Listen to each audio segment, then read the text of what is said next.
السلام علیکم ورحمۃ اللہ وبرکاتہ۔ رمضان آنے ہی والا ہے عالم اسلام کے لیے، جہاں یہ برکت و مسرت کا موقع ہے، وہیں پاکستان کے مقررین کے لیے بھی یہ ایک کافی ٹف شیڈول ہے۔ تو آج ہمارے ساتھ جو ہے مقررین کے حوالے سے ہمارا سیشن ہوگا، اور ہمارے ساتھ موجود ہیں فن خطابت کے مایہ ناز استاد مولانا ندیم الرشید صاحب، اور آج کا سیشن ہم انہی کے ساتھ کریں گے۔ اور آج ہم ڈسکس کریں گے نئے مقررین کے لیے اور پرانے مقررین کے لیے، وہ بچے جو مختلف چینلز پر پرفارم کرتے ہیں رمضان میں، رمضان ٹرانسمیشن میں، اور اپنی صلاحیتوں کو پوری قوم کے سامنے جو ہے وہ ابھارنے کی کوشش کرتے ہیں، اپنی اسکلز کو امپروو کرنے کی کوشش کرتے ہیں۔ ان کے لیے کافی مشکلات ہوتی ہیں کسی چینل پر جا کر پرفارم کرنے کے لیے، یا پھر تقریر کی تیاری کے لیے ڈیبیٹ کیسے تیار کی جاتی ہے۔ تو آج ہمارے ساتھ استاد محترم موجود ہیں، ہم ان سے رہنمائی بھی لیں گے اور ان کے بتائے ہوئے طریقوں پر جو ہے اس کے بعد ہم عمل کریں گے۔ السلام علیکم ورحمۃ اللہ وبرکاتہ۔ وعلیکم السلام ورحمۃ اللہ وبرکاتہ۔ استاد محترم کیا حال ہیں؟ ٹھیک ہیں اللہ آپ؟ کا خیریت احسان، سے ہیں؟ اصفر بھائی آپ ٹھیک ہیں؟ خیریت سے ہیں؟ بالکل ٹھیک آج کا ٹھاک۔ موضوع بڑا شاندار ہے۔ جی آج مجھے کا خود موضوع بھی یاد آ گیا کہ اے آر وائی میں جب ہم رمضان ٹرانسمیشن میں پہلی دفعہ گئے تھے تو دماغ کیسا سٹکا ہوا تھا، جی اور آپ نے بھی شرکت کی، تو آج بہت ساری پرانی یادیں تازہ کرنے کا انشاءاللہ بس موقع ملے گا۔ وہی میرا ارادہ تھا کہ ہمارے استاد محترم ہمیشہ ایک بات کہا کرتے تھے کہ جب بھی آپ چلیں راستے میں کوئی پہاڑ آ جائے تو اسے سر مت کیا کریں، اسے جو ہے پورا تراش کر بیچ میں سے گزرا کریں، تاکہ پیچھے والوں کے لیے راستہ بن جائے، واہ، انہیں واہ، سر نہ کرنا پڑے۔ واہ، تو بہت میں چاہتا ہوں خوبصورت کہ بات۔ جو مشکلات آپ نے اور ہم نے جو پریشانیاں اور جو مشکلات تھیں اس راستے میں فیس کی، وہ آنے والی نسل کے لیے، آنے والے مقررین کے لیے نہ ہوں، ان کی ایک بہتر انداز میں جو ہے رہنمائی ہو جائے۔ بالکل، بہت اچھی بات۔ ندیم الرشید صاحب، پہلا میرا سوال ہے کہ جب ایک بچہ آڈیشن کے لیے جاتا ہے چینل میں، کسی چینل میں اس کو آڈیشن اناؤنس ہوتا ہے، وہ جاتا ہے، تو ایک نئے مقرر کے لیے کتنی اس کو جو ہے اسکلز کی ضرورت ہوتی ہے، کتنا تجربہ چاہیے ہوتا ہے کسی چینل پر پرفارم کرنے کے لیے؟ پہلے وہ ایوانوں میں جو ہے مختلف کمپٹیشن میں جو ہے حصہ لے رہا ہوتا ہے، تو یہ تقریباً 1 سال 2 سال کتنا عرصہ، کتنا تجربہ اس کو چاہیے ہوتا ہے؟ جب پہلا مرحلہ کسی بھی چینل پر جا کر تقریر کرنے کے سلسلے میں شروع ہوتا ہے آڈیشن لینے کا، تو طلباء کے دل دھڑک رہے ہوتے ہیں، وہ چاہتے ہیں کہ ہم یہ پہلا مرحلہ سر کر لیں۔ عام طور پر کسی کالج میں، کسی اسکول میں، گلشن میں کہیں وہ ایک ہال میں بلایا جاتا ہے، مدعو کیا جاتا ہے، اور جو ہمارے شہر کراچی کے اساتذہ ہیں ان کی نگرانی میں، جیسے عابد بھائی ہیں، رضوان بھائی ہیں، یا اویس ربانی بھائی ہیں، ادریس غازی صاحب ہیں، ٹھیک ہے، ان حضرات کی سرپرستی میں، نگرانی میں ہمارے دوست احباب صوبان بھائی ہیں، یا مہدی عباس ہیں، یا دیگر لوگ ہیں، وہ سلسلہ سارا چلا رہے ہوتے ہیں۔ تو اس کے لیے یہ ضروری نہیں ہے کہ اس کا کوئی بہت زیادہ کوئی سالوں کا تجربہ ہو۔ آڈیشن میں کامیابی کے لیے ضروری ہے کہ کوئی ایک تقریر، خوبصورت تقریر آپ کو بہت اچھے طریقے سے یاد ہونی چاہیے۔ ہاں، جب وہ بلائیں گے، سنیں گے آپ سے زیادہ، 1 منٹ 1.5 منٹ 2 منٹ سنیں گے، اس میں وہ آپ کا کانفیڈنس دیکھیں گے، اعتماد دیکھیں گے، ادائیگی دیکھیں گے، چہرے کے تاثرات دیکھیں گے، اور سامعین کتنی توجہ کرتے ہیں، لب و لہجہ، انداز، آواز کا آہنگ، یہ چیزیں دیکھی جاتی ہیں۔ اگر یہ چیزیں اچھی ہوں، آواز کا آہنگ اچھا ہو، باڈی لینگویج اچھی ہو، انداز اچھا ہو، شعر پڑھنے کا انداز اچھا ہو، اور آپ جب پہلی تقریر کرنے کے لیے آڈیشن میں جا رہے ہیں نا، تو وہ ایسی تقریر ہو کہ اس میں 1 2 3 شعر ہونے چاہیے پھڑکتے ہوئے، انقلابی قسم کے، جن کو آپ بہت خوبصورت ایکسنٹ اور لہجے میں خوبصورتی کے ساتھ۔ والے کون سے؟ قاتل نے ادا قاتل، نگاہ ہاں قاتل۔ بالکل، میرے تن کے زخم نہ گن ابھی، میری آنکھ میں ابھی نور، ایسے نا انقلابی قسم کے پھڑکتے ہوئے اشعار ہونے چاہیے جو مجمع کے اوپر سحر طاری کر دیں۔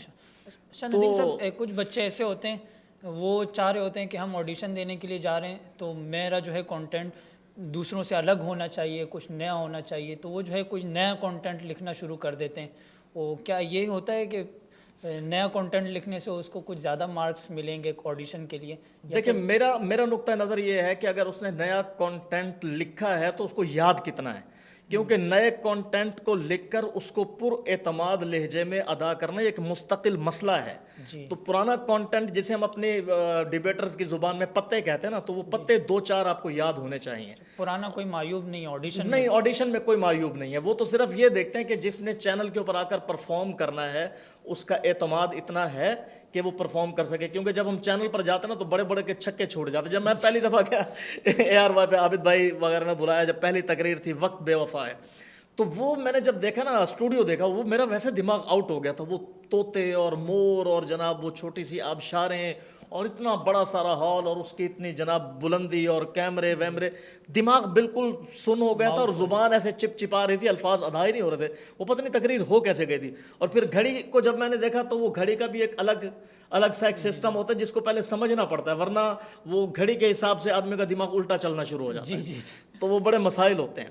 تو اس وجہ سے میرا یہ خیال ہے کہ جب آپ آڈیشن دینے کے لیے جا رہے ہیں نا، تو پرانا مواد ہو، لفاظی والا مواد ہو، اور اس میں اشعار ہوں، اور اس میں آپ کا لہجہ بھی بہت اچھا ہو، آپ کا اعتماد بھی بہت اچھا ہو۔ اچھا، اس میں جو آپ کا تجربہ ہوتا ہے وہ اس میں میٹر نہیں کرتا کہ آپ نے کتنا عرصہ پہلے ایوانوں میں تقریر کی ہے، یہ میٹر نہیں کرتا؟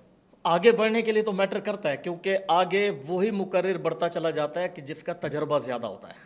بالخصوص جب ہم فی البدی تقریر، آخری مقابلہ فی البدی تقریر کا ہوتا ہے، فی البدی تقریر میں تو وہی مقرر کامیاب ہوتا ہے کہ جو تجربے کار ہوتا ہے۔ میں یہ بات کر رہا ہوں کہ اگر آپ آڈیشن ون کر کے کوئی ایک تقریر یا دو تقریریں آپ کرنا چاہتے ہیں چینل کے اوپر، ایک دو سٹیپ آگے بڑھنا چاہتے ہیں، تو اس کے لیے کوئی بہت زیادہ لمبا چوڑا تجربے کی ضرورت نہیں ہے۔ اصل چیز یہ ہے کہ آپ کو مواد یاد ہو، آپ آڈیشن میں کامیاب ہو جائیں، اور اعتماد مثالی ہونا چاہیے۔ جی ندیم صاحب، ایک بچے نے جو ہے آڈیشن جو ہے وہ اس میں کامیاب ہو گیا، اب اس کا نام آ گیا لسٹ میں، تو اس کا جو ہے اب وہ چینل مین کر رہا ہے، اس کا ٹاپک بھی آ گیا۔ سب سے پہلے ٹاپک مختلف ہوتے ہیں، وہ اپنی مرضی سے دیتے ہیں، ڈیکلیمیشن ہے، اسپیچ ہے یا ڈیبیٹ ہے، تو ہم پہلے ڈیبیٹ پر بات کرتے ہیں۔ صحیح ہے۔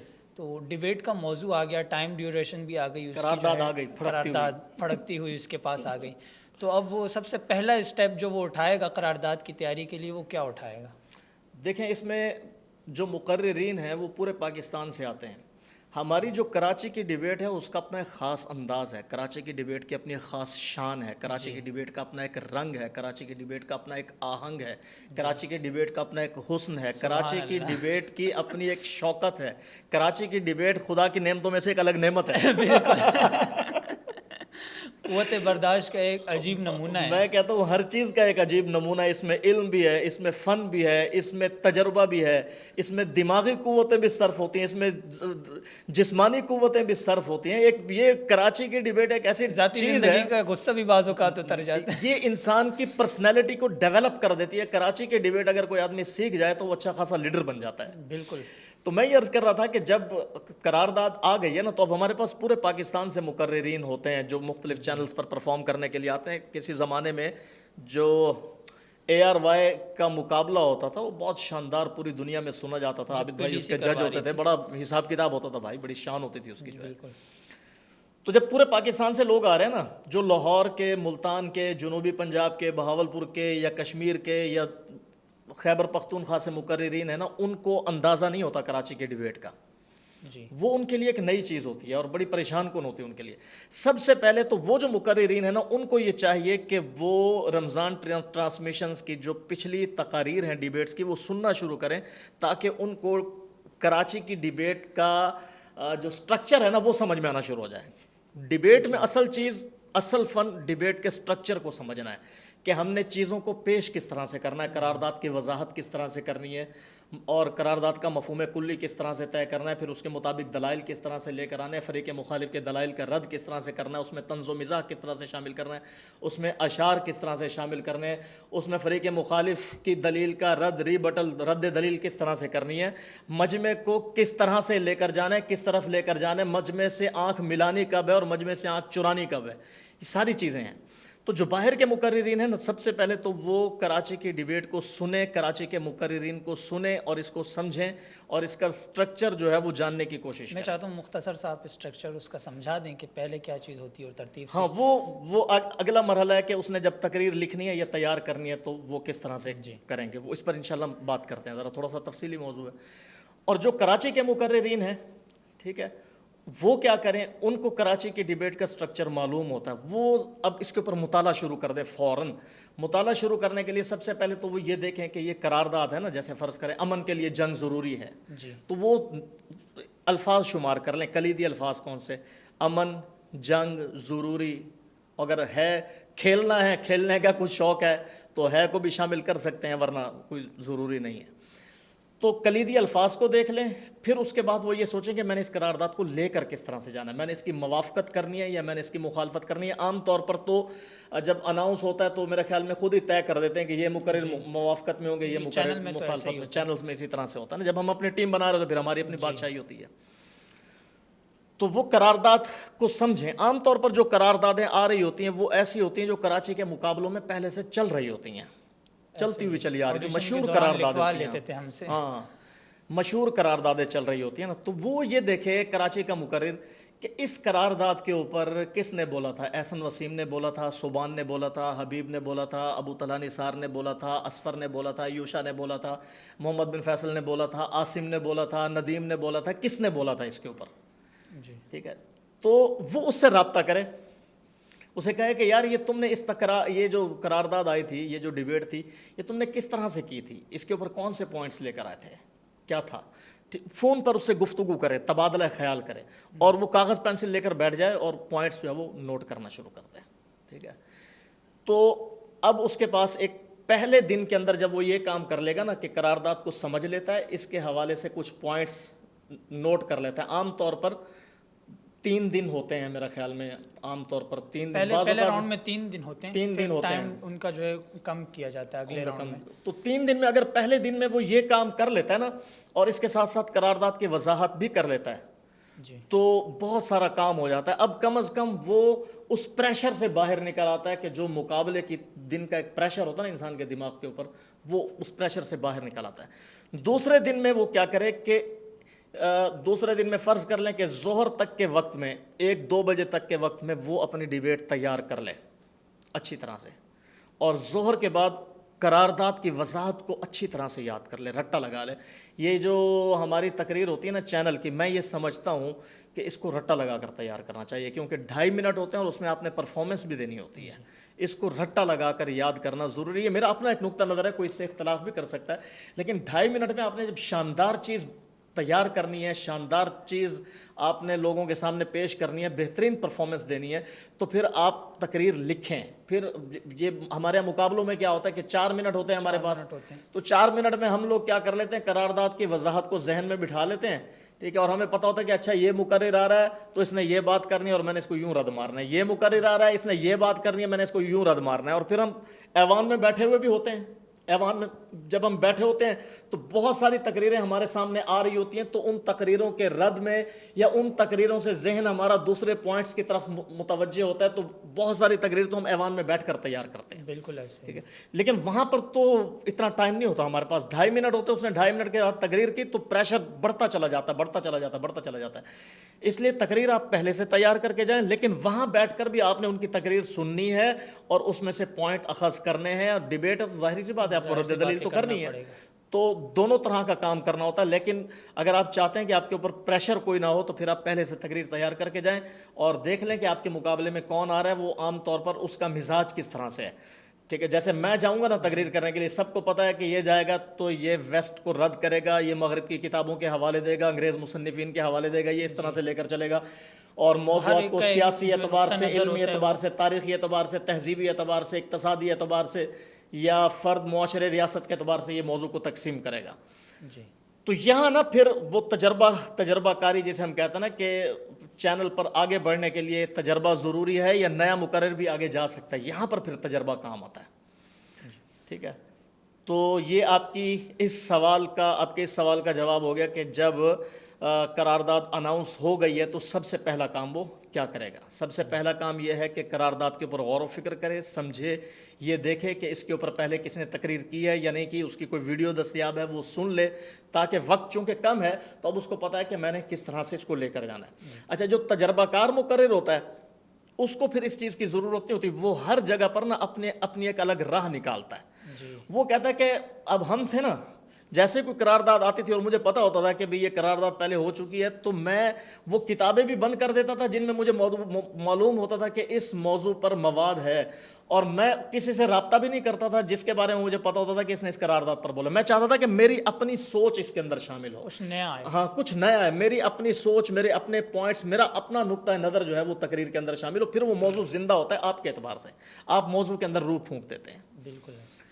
تو یہ چیز ہے. اور دوسری چیز ندیم صاحب, جب ہم بیٹھ جاتے ہیں, اب پہلی چیز تو اس نے یہ کر لی, ایوانوں میں جب ہم تقریر کر رہے ہوتے ہیں, ڈیبیٹ کرتے ہیں, تو ہمیں 4 سے 4.5 منٹ ملتے ہیں.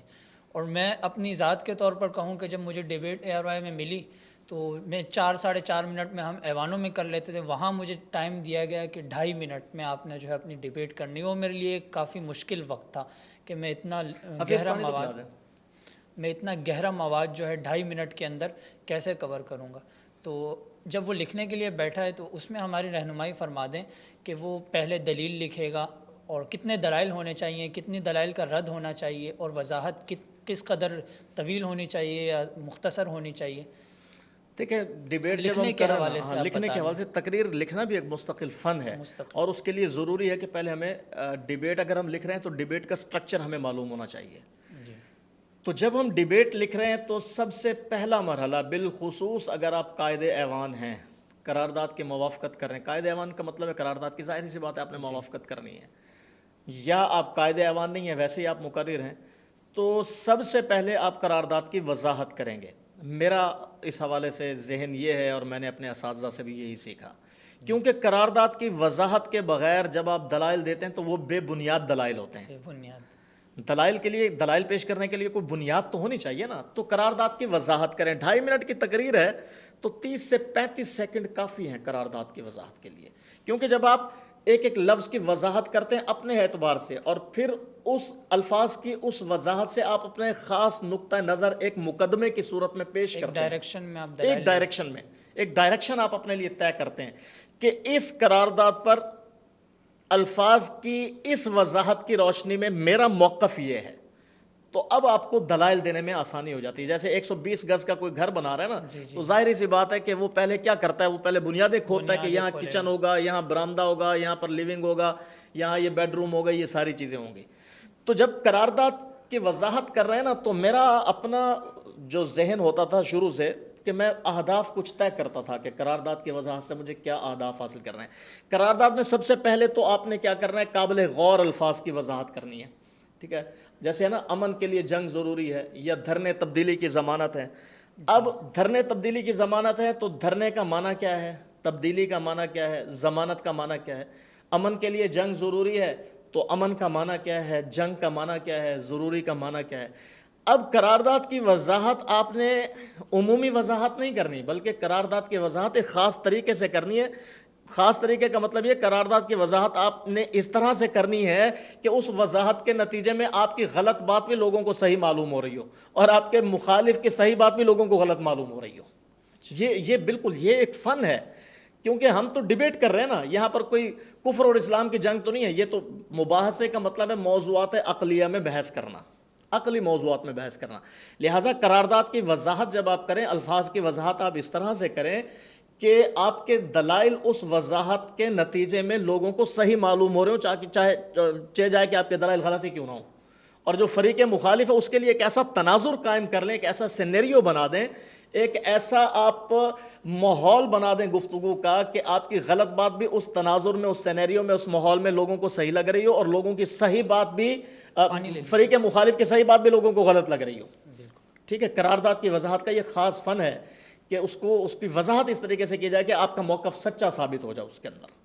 ٹھیک ہے، پھر اس کے بعد آپ یہ سچا ثابت ہو جائے، اس میں تھوڑی سی رہنمائی فرما دیجیے گا. ایک تو یہ ہے کہ لفظی طور پر ہم نے اس کو سچا ثابت کر دیا، لفظوں کا ہم نے ایسا کھیل کھیلا، عقل اس کو جو ہے ماننے پر مجبور ہو گئی. لیکن یہ ایک بدیہی بات ہوگی کہ وہ جو ہے غلط کہہ رہا ہے. مثال کے طور پر میں دن کو اس وقت جو ہے رات ثابت کر دوں اپنے لفظوں سے، عقل اس کو مان بھی لے، میری دلیل اس بنیاد پر ہو بھی کہ میں دن کو رات ثابت کر رہا ہوں، لیکن وہ رات نہیں ہے، دن ہی ہے، تو یہ میری دلیل صحیح ہوگی یا غلط ہوگی؟ جیسا کہ استاد جی آپ نے کہا کہ اس کے جو ہے دلیل صحیح ثابت ہونی چاہیے لفظوں. اب صحیح ثابت ہونے کے بھی دو مطلب ہیں. ایک تو یہ ہے کہ وہ بالکل ہی صحیح ہو، جیسا میں دن کو جو ہے دن ہو رہا ہے تو میں اس کو جو ہے دن ہی ثابت کر رہا ہوں، ایک تو یہ صحیح ہے. ایک یہ ہے کہ دن کا وقت ہے لیکن میں کچھ دلیل ایسی دیتا ہوں، میرے الفاظ ایسے ہوتے ہیں، میری دلائل ایسے ہوتے ہیں کہ میں دن کو بھی رات ثابت کر دیا، تو میری وہ دلیل صحیح ہوگی یا غلط ہوگی؟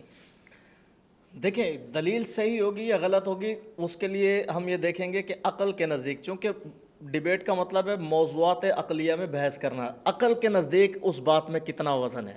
مثال کے طور پر آپ دن کو رات ثابت کر رہے ہیں تو آپ کہہ سکتے ہیں صدر علی وقار، ٹھیک ہے، میں اس وقت رات میں بیٹھا ہوں لیکن یہ رات بھی دن ہے اسکینڈینیوین ممالک میں جہاں 6 مہینے کا دن ہوتا ہے. اچھا، اگر میں یوں کہتا ہوں کہ جناب والا، میں اس وقت چونکہ دن ہو رہا ہے، ایک میری دلیل اگر یوں ہو کہ میں اس وقت جو ہے ہمارے جس کمرے میں ہم بیٹھے ہیں یہاں پر جو ہے بلب جل رہا ہے، لائٹ لگی ہوئی ہے، اور لائٹ ایجاد کرنے والے نے اس کو اس لیے ایجاد کیا تھا تاکہ اس کا استعمال اندھیرے میں ہو سکے، اور اندھیرا تو رات میں ہوتا ہے۔ صغرا کبرا ملا کر اگر ہم یوں نکالتے ہیں کہ اس وقت بلب کا ہم استعمال کر رہے ہیں۔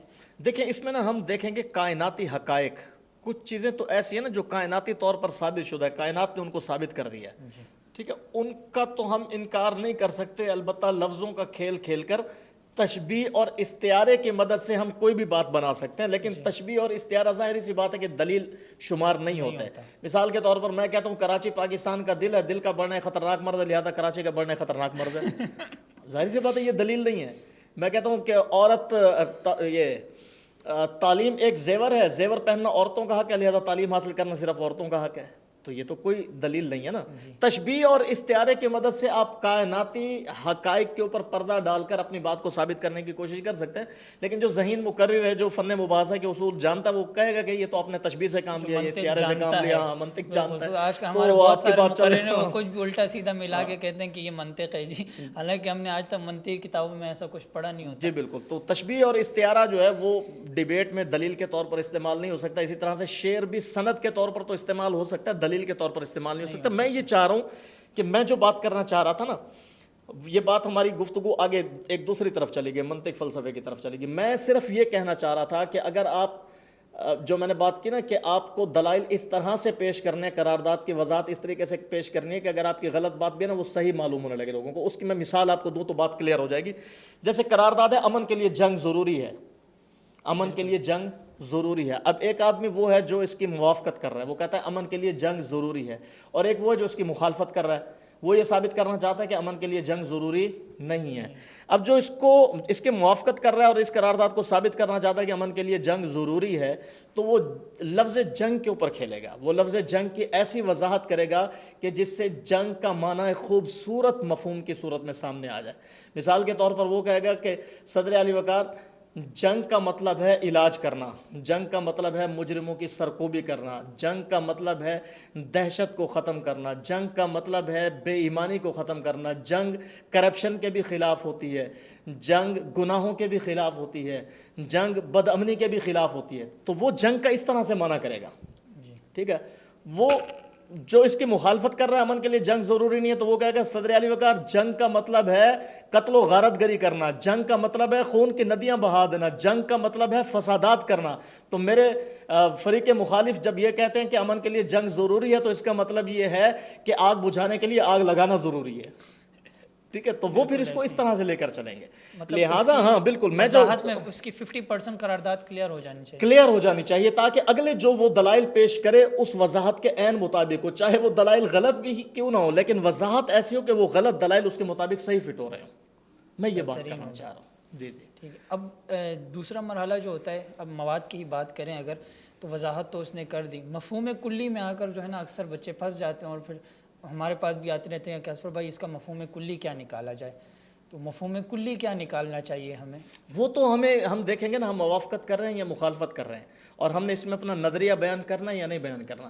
وہ مفہوم کلی جو طے کیا جاتا ہے نا، وہ اپنی ترجیحات کو سامنے رکھ کر طے کیا جاتا ہے کہ میں نے اپنا اس میں نظریہ بھی بیان ضروری کیا۔ ہوتا ہے، بہت سے بچے جو ہے نا اس کو نظر انداز کر لیتے ہیں، وہ کہتے ہیں کہ شاید مفہوم کلی ہے، ویسے ہی فارمیلٹی کے لیے ہے، تو وہ اس کو نظر انداز کر لیں، تو اس کا کتنا اثر و رسوخ ہوتا ہے آپ کے مواد کے اندر؟ میں یعنی یہ مفہوم کلی والی جو پخ ہے نا، یہ ہم نے اپنے آنے کے بعد شروع کی تھی۔ اچھا، یہ ہماری بدعت ہے، یہ ایجاد کردہ، یہ لفظ بھی مفہوم کلی، قرارداد کا مفہوم کلی یہ ہے، یہ میں مطلب کہہ سکتا ہوں جہاں تک مجھے یاد پڑتا ہے، کراچی سرکٹ کی ڈیبیٹ میں میرے علاوہ مجھ سے پہلے کسی نے نہیں یہ لفظ بولا، ٹھیک ہے۔ قرارداد کا مفہوم کلی یہ ہے، کیوں؟ اس لیے کہ مجھے بہت سارا کھیلنا ہوتا تھا، مجھے تاریخی اعتبار سے بھی کھیلنا ہوتا تھا، تہذیبی اعتبار سے بھی کھیلنا ہے، علمی اعتبار سے بھی کھیلنا ہے، مذہبی اعتبار سے بھی کھیلنا ہے، ثقافتی اعتبار سے بھی کھیلنا ہے، مجھے اس میں اپنا نظریہ بھی بیان کرنا اور اپنے نظریے کو حق بھی ثابت کرنا ہے۔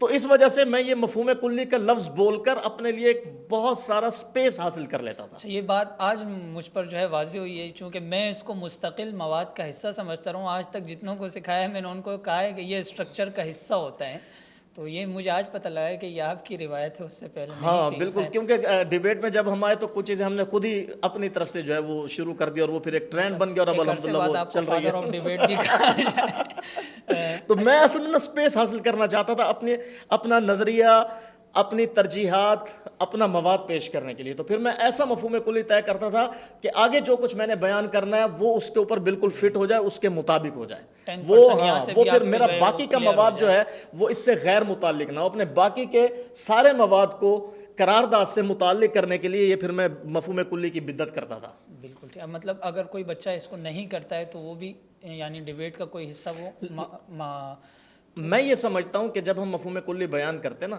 تو یہ سٹرکچر میں ایک بہت اہم چیز ہے کہ گویا آپ نے جو قرارداد کی وضاحت کی ہے اس وضاحت کا مغز یہ ہے، بالکل ٹھیک ہے، نہیں کرتا تو اس کی تقریر ہوگی تو صحیح لیکن وہ غیر متعلق سی ہوگی، ٹھیک ہے۔ جب آپ نے مفہوم کلی بیان کر دیا نا تو گویا آپ نے ایک بنیاد رکھ دی ہے، یہ آپ نے سارے پلرز کھڑے کیے تھے، اب ان کے اوپر یہ بنیاد رکھ دی ہے، اب ساری دیواریں وہ اسی دیوار پر، اسی بنیاد پر کھڑی ہوں گی، اب وہ زمین میں نہیں دھنس رہی، تو بنیادیں کچی نہیں ہو جاتی۔ مفہوم کلی کے بغیر جب آپ تقریر کرتے ہیں تو وہ دلائل کی بنیادیں کچی ہو جاتی ہیں اس میں۔ میرے لیے جو ہوتا ہے، میں جب بھی ڈیبیٹ لکھنے کے لیے بیٹھتا تھا میرے لیے سب سے زیادہ اہم نقطہ یہ مفہوم کلی ہوتا تھا، اس میں میں طے کرتا تھا کہ میں نے کیا بولنا ہے اور کیا نہیں بالکل، بولنا یعنی ہے۔ آپ کا باقی کا مواد جب آپ مفہوم کلی بیان کرتے ہیں، اگرچہ یہ ہماری بدعت تھی لیکن ہم نے اس سے بہت سیکھا۔ جب آپ وضاحت بھی اسی سے ریلیٹ ہوتی ہے اور آگے دلائل بھی آگے دلائل بھی سے پورا مواد متعلق ہو جاتا ہے، غیر متعلق نہیں رہتا۔ ندیم صاحب، ہم جب چینل پر پرفارم کر رہے ہیں تو زیادہ سے زیادہ ہمیں جو ہے 2.5 منٹ کی پرفارمنس کے لیے جو ہے وقت ملتا ہے، تو 2.5 منٹ میں کتنے دلائل ہمیں جو ہے وہاں بولنے چاہیے؟ دیکھیں 30 سیکنڈ کی تو ہو گئی قرارداد، 30 سے 35 سیکنڈ، زیادہ زور لگائیں تو 40 سیکنڈ سے اوپر نہیں جائیں بالکل بھی۔ وضاحت، ٹھیک ہے، 40 سیکنڈ کی وضاحت ہو گئی تو باقی آپ کے پاس کتنے منٹ بچ گئے؟ ہمارے پاس بچ گئے یوں سمجھ لیں پونے 2 منٹ بچ گئے۔ 25 سیکنڈ کے اگر آپ دلائل بنائیں یا 20 سیکنڈ کے دلائل بنائیں، 20 یا 60، 3 دلائل یہ ہو گئے تو 1 منٹ 40 سیکنڈ، 3 دلائل آپ کی قرارداد کے حق میں یعنی آپ کے موقف کے حق میں، ٹھیک ہے، اور یہ 1 منٹ یہ ہو گیا، اور اس کے بعد 2 دلائل ہو گئے فریق مخالف، یعنی جو آپ کی قرارداد کی مخالف سمت ہے اس کو رد کرنے کے لیے۔ یہ جو 3 دلائل ہیں جو آپ کے موقف کے حق میں، اس کو ہم کہہ سکتے ہیں اس بات کے دلائل، ٹھیک ہے۔ 2 دلائل ہو گئے نفی کے، 20 40 سیکنڈ وہ ہو گئے، تو 1 منٹ ہو گیا کتنے؟ 80 سیکنڈ۔ ٹوٹل کتنا وقت بن گیا؟ یعنی 2 منٹ اور 20 سیکنڈ ہو گیا، ٹھیک ہے۔ باقی 30 سیکنڈ رکھیں آپ رد دلیل کے لیے، ٹھیک ہے، اور وہ رد دلیل ایسا ہو کہ وہ پھڑکتا ہوا ہو، یعنی اس میں مزاح بھی ہو، اس میں ادبیت بھی ہو، اس میں اشعار بھی ہوں۔ 15 سیکنڈ کی دلیل کر لیں، رد دلیل 15 سیکنڈ کی، 2 جملے اس میں مکمل ہو جاتے ہیں، اور 15 سیکنڈ رکھ لیں شعر کے لیے، ایک شعر اور ایک رد دلیل، 30 سیکنڈ کے اندر یہ کام پورا کر لیں، بہترین مواد تیار ہو جاتا ہے۔ استاد جی، ہم نے تو آپ کو جب بھی سنا اور یہ روایت بھی یقیناً آپ ہی کی ہے کہ آپ جب بھی دلائل کرتے تو آپ دلائل کو اور اپنے موضوع کو جو ہے تقسیم کرتے تھے۔ جی بالکل، اگرچہ جو ہے یہ کافی تضحیق کا جو ہے وہ سمجھا جاتا ہے لیکن کافی مؤثر ہے اور عابد بھائی بھی اس کو پسند کرتے ہیں۔ آپ اس کو سماجی، معاشرتی، تاریخی اور اس طرح مختلف چیزوں میں وہ تقسیم جامعیت پیدا ہو جاتی ہے اور مختلف پہلوؤں سے سوچنے اور غور و فکر کرنے کا موقع پیدا ہوتا ہے۔ اور سب سے بڑی بات یہ ہے کہ تقریر لکھنے میں آسانی ہو جاتی ہے۔ یوں تو بندہ سوچ رہا تھا کہ یار میں کون سی دلیل لاؤں، بندہ جب اس کو تقسیم کر لیتا نا کہ میں نے سیاسی اعتبار سے بات کرنی ہے، سماجی اعتبار سے بات کرنی ہے، علمی اعتبار سے، تاریخی اعتبار سے، تو اب وہ سارے دلائل پھر ہمیں زیادہ بھاگ دوڑ نہیں کرنی پڑتی، اور انہی دائروں میں ہمیں سوچنا پڑتا ہے اور دلائل ملنا شروع ہو جاتے ہیں۔ اچھا، ان میں سے کوئی آپ 3-4 ایسے زاویوں کی نشاندہی کر لیں جو زیادہ جو ہے وہ قابل غور ہوں؟ مثال کے طور پر بعض اوقات ہم زیادہ وقت ہوتا ہے تو ہم منطقی اعتبار سے بھی قرارداد کی وضاحت کر لیتے ہیں، اور زیادہ وقت ہوتا ہے تو ہم اس کو جو ہے معاشرتی حساب میں لے جاتے ہیں، تو اس میں جو سب سے زیادہ 3 ہمیں جو ہے مؤثر ترین بتا دیں زاویے کہ کن زاویوں پہ ہمیں جو ہے دلیل دینی چاہیے؟ ہاں 3 اگر آپ بات کریں نا، میرا خیال یہ ہے کہ ایک تو تاریخی اعتبار سے ایک دلیل ہونی چاہیے، تاریخی اعتبار سے، ٹھیک ہے، ایک دلیل ہونی چاہیے سماجی اعتبار سے، کیونکہ سماج وہ ہے جس میں ہماری زندگی گزر رہی ہے، ٹھیک ہے، اور ایک سماجی اعتبار سے، اور ایک دلیل ہونی چاہیے عصر حاضر کے اعتبار سے۔ ہاں، یعنی عصر حاضر میں اس دلیل کو جب ہم کسی بھی فنی اعتبار سے دیکھتے ہیں اور اس کا ہم مغربی فلسفے کے ساتھ مغربی تہذیب کے ساتھ موازنہ کرتے ہیں، تو یہ یعنی عصر حاضر اگرچہ ہمارے سماج میں آ جاتا ہے، لیکن ہمارے سماج میں ہم اپنی تہذیب کے اندر رہتے ہوئے بات کر رہے ہوتے ہیں، اور جب ہم عصر حاضر کے ساتھ اس کا تقابل کر رہے ہوتے ہیں تو پھر ہم زیادہ تر ویسٹ کے ساتھ اس کا کمپیریزن کر رہے ہوتے ہیں، تاریخی اعتبار، سماجی اعتبار اور عصر حاضر، یہ تین تو لازماً ہونے چاہیے۔